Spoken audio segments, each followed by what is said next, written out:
Good morning, everybody. Welcome to Daily Crypto News. It is Wednesday, January 3rd, 2024. My name is Matt, and let's get straight into it because you're probably wondering what the hell happened to Bitcoin overnight. It plunged around 7% to $42,000. It's sitting around 42.2 right now, going sideways for the past 3 hours or so, looking at 15-minute candles. Looking at a 4-hour candle, it's just a big red dildo pointing straight down. Well, here's the thing. Jim Cramer said that Bitcoin is resilient and it is a great investment. And thank you, Jim, for destroying the market for all of us. He is just the worst. He is actually probably the best if you do exactly the opposite of what he says. But thank you for destroying the market. But let's be serious. He's not the person who destroyed the market. It was Matrixport. And Matrixport put out a summary, an executive summary to be exact, about why Bitcoin spot ETF will be rejected again. And they said this: Matrix on target has been bullish against consensus expectations in 2023 and predicted early in the year that Bitcoin could reach 45,000 by Christmas. We even expected that if the SEC requirements for Bitcoin spot ETF were fulfilled, Bitcoin could rally toward $50,000 by the end of January. While we've seen frequent meetings between the ETF applicants and the staff from the SEC, which resulted in the applicants refiling their applications, we believe that all applications fall short of a critical requirement that must be met before the SEC approves. This might be fulfilled by Q2 2024, but we expect that the SEC will reject all proposals in January. The current 5-person voting commissioner's leadership, critical for the ETF approval, is dominated by Democrats. SEC Chair Gary Gensler is not embracing crypto in the United States, and it might even be a very long shot to expect that he would vote to approve a Bitcoin spot ETF. An ETF will certainly enable crypto overall to take off, and based on Gensler's comments in December of 2023, he still sees the industry as needing more stringent compliance. From a political perspective, there is no reason to approve a Bitcoin spot ETF that will legitimize Bitcoin as an alternative store of value. Since traders started betting on ETF approval since September of 2023, at least $14 billion of extra fiat has leveraged into and been deployed into crypto. Some of these flows might have been associated with the easier macro conditions that the Fed has turned dovish. However, of those $14 billion of additional longs, $10 billion might be related to an ETF approval expectation. If there is any denial by the SEC, we can see cascading liquidations, and we expect most of the $5.1 billion in additional perpetual long Bitcoin futures to be unwound. We could see Bitcoin prices drop by 20% very quickly, back to around $36,000, $38,000 range. Suppose that these market participants have not heard any approvals by Friday, January 5th, 2024. In that case, Matrix on Target recommends that traders hedge their long exposure by buying the $40,000 strike puts for the end of January, or even going outright short on Bitcoin through options. Even if the FEC would deny the ETF, we still expect Bitcoin prices to be higher by the end of 2024 than they started the year at 42,000. And the reason for this is US election years and Bitcoin mining years tend to be positive. So that's what they said. They are expecting a denial or maybe even a delay, it sounds like. And here's the thing. I agree with them. Now, of course, everybody's saying 99%, 90%, 80% that we're going to get a spot Bitcoin ETF. I've been very kind of realistic on this show this whole time. And I am also thinking that we're going to get a delay. I don't think we're going to get an outright rejection. I think we're going to get a delay. A rejection would be a big blow to the market. I think a delay would be a soft way of saying, yeah, I don't think we're going to do this. And even if it's BlackRock, I still think that we will get a delay. Now, when is that going to happen? By the end of this week? By next week? I'm not too sure. But this is what I am expecting. Now, of course, this is all grains of salt because I cannot predict the future. I don't have any crystal ball. However, I will say that Coinbase seems like they're pricing this in as well. Coinbase stock dropped from 182 to around 156 at close yesterday, a massive loss, and it opened around 4%, and it opened up down 7% today at around 145. It has recently bounced back up to around 150, but it is also still trending down, and we'll see how that goes. I think Coinbase is a predictor of how the market's going to go because they're the custodian for a lot of these spot Bitcoin ETFs. This is not bullish. This is honestly quite nerve-wracking. And another quick note, Matrixport is owned by Jihan Wu. It's either personally owned, he's a co-founder, or a major investor.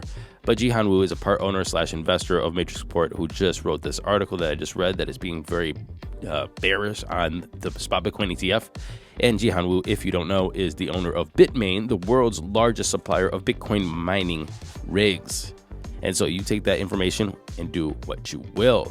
And you're probably wondering why people just don't hodl their Bitcoin. Well, all we need is one person to start selling their Bitcoin and there being not enough buyers, and then you're going to have a cascading event, kind of like a building collapse.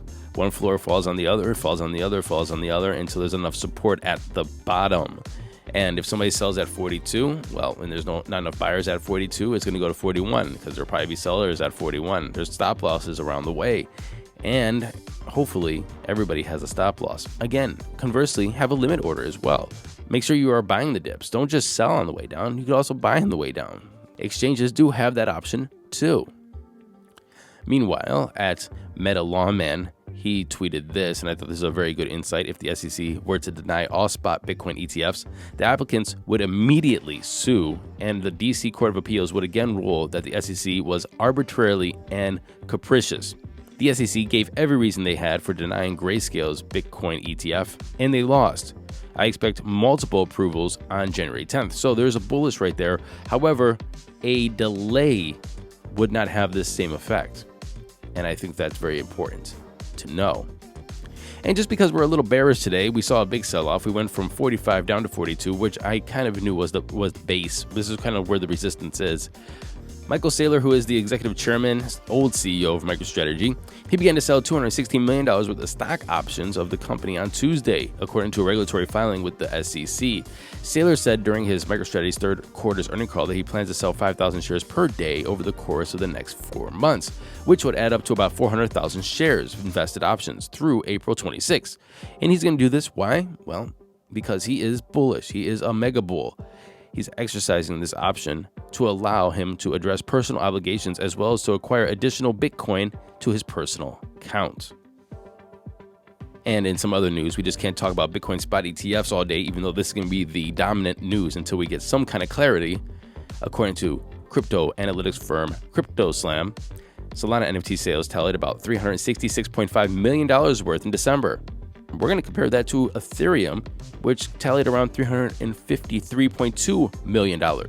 If you were paying attention to the numbers, you would notice that Solana's NFT sales topped Ethereum NFT sales. And that is not common. As a matter of fact, that is the first time Solana NFT sales ever topped Ethereum monthly volume. On Solana, there was 218,000 sellers and 279,000 buyers across 6.6 million NFT transactions. Compare that to about 114,000 sellers and 143,000 buyers on Ethereum across 700,000 transactions. A huge difference. While some brands move away from Web3 in 2023, during the long crypto winter, Puma, yes, the sports brand Puma, they stayed the course, and they have no intentions of leaving. Web3, they say, is a big shift of how people use the internet. Such changes to how the internet is used can lead to a landscape shifts for brands, something that Puma is more than aware of. The company, they say, missed the boat on the big e-commerce and social media waves that happened in the past few decades. It wants to be early in this space. They continue to say that we do not think that the way the space exists today will be what it looks like in 4 to 5 years. And we want to be ready, which is why they bought Puma.eth back in 2022. They continue to build in Web3. But you know what? Here's the thing. Puma, which I think I'm wearing Puma socks right now from Costco. I think the Costco Puma ankle sock is America's sock at this point. I'm hard pressed to find anybody that doesn't own a pair of those socks. But talking about Web3, see, here's the thing, is that you can be ahead of the game and still miss. You could be taking your shot and still miss. And just because you missed the boat, they say, on e-commerce and social media, doesn't mean that there was other trends that you could have been on at that point and also still missed the boat. I think that if they're putting a little bit of R&D and a little bit of money into this, I think it's good to be ahead of the game, but I hope they don't commit too much that puts a strain on their revenue or puts a strain on their expenses so that they are just kind of like going all in on what they think is the future, because there's other things that could be there. Obviously, other trends are AR, VR, and of course, AI. Midjourney leaps into AI video creation, and they're going to introduce text to video, which is going to build on its mature image model and stir the competition to the video industry. And so the reason why this comes next is because, again, maybe everything doesn't even go Web3. It just goes AI and some kind of decentralized, content creator, influencer service industry that is promoted by influencers, created by influencers that these brands can tap into. Anyway, let's get into those crypto prices and see what's going on. Here comes the money. Here we go. Money talk. And the time is 10:05 a.m. Eastern Standard Time. Fear greed's at 74. We're greedy? It doesn't feel that way. Bitcoin sitting at $42,412, down 6.4% in 24. Ethereum's at $2,204, down 6.9%. Tether's number 3. Binance is at 312, pretty much even. And Solana is down 11.9% at it's under $100. It's at $97.53. Running off the top 10, we have XRP, USDC, Cardano, Avalanche, which is down 11.3% by the way, and Doge is number 10. The total market cap is sitting at 1.62 trillion, down 6.7% in 24. A Bitcoin dominance of 51.2 and an ETH dominance of 16.4, and that was our show today. I'll see you tomorrow. Good luck, fingers crossed. Happy hodling, everyone.